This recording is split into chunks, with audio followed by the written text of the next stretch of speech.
الحمد للہ وکفا وسلام علی عبادہ الذین اصطفیٰ اما بعد۔ ہم آج سیرت النبی صلی اللہ علیہ وسلم اور مزدوروں کے حقوق کے متعلق پڑھیں گے۔ پہلی بات یہ ہے کہ مزدور کسے کہتے ہیں۔ حضرت شاہ ولی اللہ محدث دہلوی رحمۃ اللہ علیہ کہتے ہیں کہ ہم آپس میں چیزوں اور صلاحیتوں کا تبادلہ کرتے ہیں تو ہمارا نظام چلتا ہے۔ ہر آدمی اپنی ساری ضروریات خود پوری نہیں کر سکتا۔ کوئی ضرورت کوئی بندہ پوری کرتا ہے، دوسری ضرورت کوئی اور پوری کرتا ہے۔ ایک آدمی کہے کہ میں گھر خود بھی بنا لوں گا، غلہ خود اگا لوں گا، دروازے بھی خود بنا لوں گا، زمین سے پانی بھی خود نکال لوں گا، جانور بھی خود چرا لوں گا، یہ ممکن نہیں ہے۔ ایک آدھ کام خود کرے گا اور باقی کاموں میں دوسروں کی خدمت لیں گا۔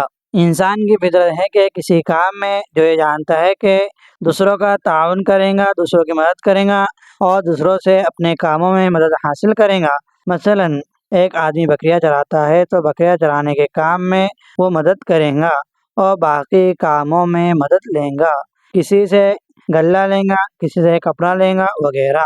تو تبادلہ اور ایک دوسرے کے ساتھ باہمی مدد کرنے پر ہمارا سارا نظام چلتا ہے۔ اگر سارے لوگ اپنے گھروں میں بیٹھ جائے کہ ہم اپنا اپنا کام کریں تو کتنے دن تک گزارا کر لیں گے؟ 24 گھنٹے بھی اس کے بغیر نہیں گزارا ہو سکتا کہ ہمارا سارا نظام اس پر ہے۔ تو شاہ صاحب فرماتے ہیں کہ تبادلے اور باہمی مدد تعاون کی دو صورتیں ہیں۔ ایک یہ ہے کہ چیزوں کا تبادلہ، مثلا دودھ دے دیا، غلہ لے لیا۔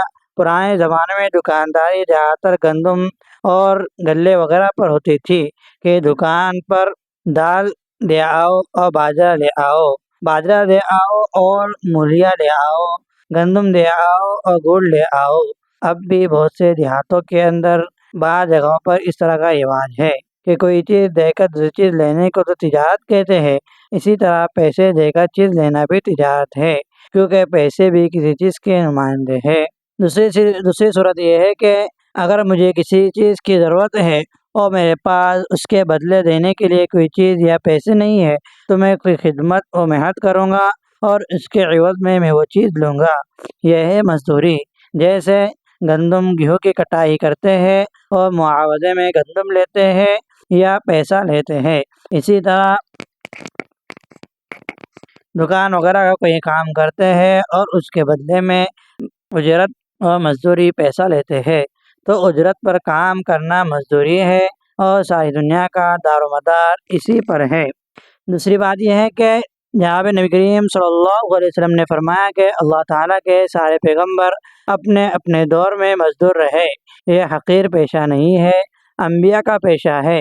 فرمایا کہ ہر نبی نے بکریاں چرائی ہے، کوئی پیغمبر ایسا نہیں جس نے بکریاں نہ چرائی ہو۔ حضرت موسیٰ علیہ السلام نے 10 سال شعیب علیہ السلام کی بکریاں چرائی اور پھر وہاں سے رشتہ بھی مل گیا تھا۔ انہوں نے جو 8 یا 10 سال خدمت کی اور بکریاں چرائی، یہ مزدوری تھی۔ اس کا مطلب یہ ہے کہ ہر پیغمبر نے مزدوری کی ہے۔ اس میں حکمت یہ ہے کہ بکریاں چرانا بہت مشکل کام ہے اور بندوں کو چلانا اس سے بھی مشکل کام ہے۔ بھیڑیں چرانا آسان ہے، ایک بھیڑ کو جدھر لے جائے باقی ساری اس کے پیچھے ہی آئیں گی، جبکہ بکریاں چر رہی ہو تو ہر بکری علیحدہ رخ پر ہوں گی، تو 20 بکریاں سنبھالنا مشکل ہوتا ہے، 100 بھیڑیں 100 مینڈیاں سنبھالنا آسان ہے۔ تو اللہ تعالیٰ پیغمبروں کو پہلے بکریوں کی ٹریننگ کراتے ہیں تاکہ بندوں کو صحیح سنبھال سکے، کیونکہ بندوں کے مزاج بھی مختلف ہوتے ہیں۔ جب آپ صلی اللہ علیہ وسلم نے یہ فرمایا کہ ہر نبی نے بکریاں چرائی ہے تو ایک صحابی نے عرض کیا وَأَنْتَ یا رسول اللہ، یا رسول اللہ آپ نے بھی بکریاں چرائی ہے؟ آپ نے فرمایا ہاں، میں کئی سال مکہ میں فلاں قبیلے کی بکریاں چند پیسوں کے بدلے چراتا رہا ہوں۔ گویا فرمایا کہ یہ حقارت والا، ذلت والا کام نہیں ہے، عزت والا کام ہے۔ حضور صلی اللہ علیہ وسلم نے پیغمبروں کے سردار ہو کر مزدوری کی اور حضرت داؤد علیہ السلام بادشاہ ہو کر مزدوری کرتے رہے اور وہ زرہیں بناتے تھے اور زرہوں کی کمائی پر گھر کا خرچ چلتا تھا۔ شاہی خزانے سے لینا ان کا حق تھا لیکن وہ اس سے نہیں لیتے تھے۔ اللہ تعالیٰ فرماتے ہیں کہ ہم نے بطور خاص ان کو ایک ہنر سکھایا تھا۔ وَعَلَّمْنَاهُ صَنْعَةَ لَبُوسٍ لَكُمْ لِتُحْصِنَكُم مِّن بَأْسِكُمْ، سورہ انبیاء کی آیت نمبر 80 ہے۔ کہ ہم نے داؤد کو زرہ بنانا سکھایا تھا۔ زرہ بنا کر بیچتے تھے اور گھر کا خرچہ چلاتے تھے، یعنی بنی اسرائیل کے بڑے خلیفہ حضرت داؤد مزدوری کرتے رہے، جبکہ مسلمانوں کے بڑے خلیفہ ابو بکر رضی اللہ عنہ جب خلیفہ بنے تو دوسرے دن کپڑوں کی کثری سر پر اٹھائی اور بیچنے بازار چل دیے۔ آپ پھیری لگایا کرتے تھے اور کپڑا بنتے بھی تھے اور بیچتے بھی تھے۔ راستے میں حضرت عمر رضی اللہ عنہ ملے، پوچھا کہ حضرت کدھر جا رہے ہو؟ فرمایا کہ کام پر جا رہا ہو۔ انہوں نے کہا آپ کام پر جائیں گے تو پیچھے مقدمے کون سنیں گا؟ کسی ملک کا سفیر آئے تو وہ کس سے ملیں گا؟ حضرت ابوبکر نے کہا کہ اگر میں کام نہ کروں تو شام بچوں کو کیا کھلاؤں گا؟ حضرت عمر نے کہا کہ میں اس کا حل نکالتا ہوں۔ چنانچہ حضرت عمر نے بڑے بڑے صحابہ کو اکٹھا کیا اور ان سے مشورہ کیا کہ خلیفۃ المسلمین محنت و مزدوری کا کام کریں گے تو حکومت کو کون سنبھالے گا؟ اور اگر آپ حکومتی کاموں کے لیے یہاں بیٹھ جاتے ہیں تو وہ شام کو کھانا کہاں سے کھائیں گے؟ تو اس کا کوئی بندوبست ہونا چاہیے۔ صحابہ میں سے علی رضی اللہ عنہ نے مشورہ دیا کہ جب یہ ہمارا کام کرے تو امت کا کام کریں گے تو ہم امت کے خزانے سے بیت المال سے انہیں تنخواہ دے دیا کرے۔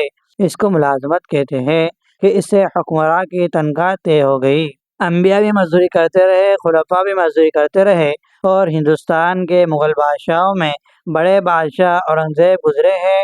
50 سال انہوں نے حکومت کی۔ ہندوستان، پاکستان، بنگلہ دیش، برما، افغانستان اور چین کا مغربی حصہ ان کے زیر نگی تھا۔ موبائل فون کے بغیر اس سارے علاقے پر حضرت اورنگزیب نے حکومت کی ہے، اور جہاں اطلاع ملے وہاں خود جانا پڑتا تھا، اگرچہ شاہی خزانہ تھا۔ مغلوں کے پاس بہت بڑی دولت تھی، لیکن اورنگزیب خود کام کرتے تھے، ایک قرآن پاک لکھتے تھے اور اس کا معاوضہ لیتے تھے۔ دوسرا یہ کام کرتے تھے کہ ٹوپیاں بناتے تھے اور بیچتے تھے۔ میں نے بتایا کہ مزدوری کوئی حقارت کا کام نہیں ہے، یہ انبیاء، بادشاہوں اور خلفاء کا کام ہے۔ تیسری بات یہ ہے کہ مزدور کا حق کیا ہے؟ تو مزدور کا پہلا حق یہ ہے کہ اس کے ساتھ جو کچھ طے کیا جائے اس کو بر وقت دیا جائے۔ بلا وجہ ٹال مٹول کرنا اس پر ظلم ہے، جبکہ پیسے لے کر کام پورا نہ کرنا یہ اس کی طرف سے ظلم ہے۔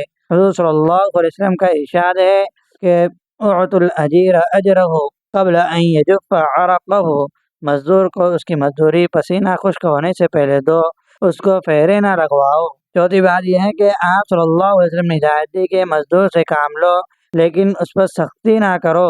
اس زمانے میں مزدور زیادہ تر غلام تھے، جبکہ مزدور بھی ماتحت سمجھے جاتے ہیں۔ حضرت ابو ذر غفاری رضی اللہ عنہ اور حضرت عبداللہ بن عمر رضی اللہ عنہ کا معمول یہ تھا کہ جیسے کپڑے خود پہنتے تھے ویسے ہی نوکروں کو پہنایا کرتے تھے۔ ایک دن ایک آدمی نے ابو ذر غفاری رضی اللہ عنہ سے کہا، آپ نے جو اتنا قیمتی لباس پہنا ہوا ہے ویسا ہی اپنے غلام اور نوکر کو پہنا رکھا ہے، اس کو ہلکی پھلکی چادر کافی تھی۔ فرمایا، نہیں بھائی، میں نے رسول اللہ صلی اللہ علیہ وسلم کو یہ فرماتے ہوئے سنا ہے کہ یہ تمہارے ماتحت ہے کہ اطعموہم مما تطعمون والبسوہم مما تلبسون، جو خود کھاتے ہو ان کو وہی کھلاؤ، جو خود پہنتے ہو ان کو وہی پہناؤ، اور ان کی طاقت سے زیادہ ان پر کام نہ ڈالو۔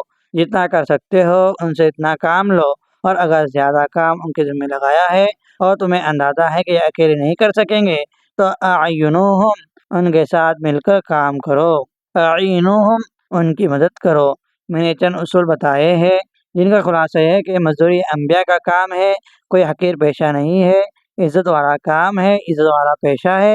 مزدور کے ساتھ جو کتے ہو اس کو ٹال مٹول کے بغیر دیا جائے، ان پر ظلم نہ کیا جائے، ان کو کھانے پینے پہننے وغیرہ میں شریک کیا جائے، اور اگر کام ان کی صلاحیت سے زیادہ ہو تو ان کے ساتھ مل کر کام کیا جائے، کام میں ان کی معاونت کی جائے، مدد کی جائے۔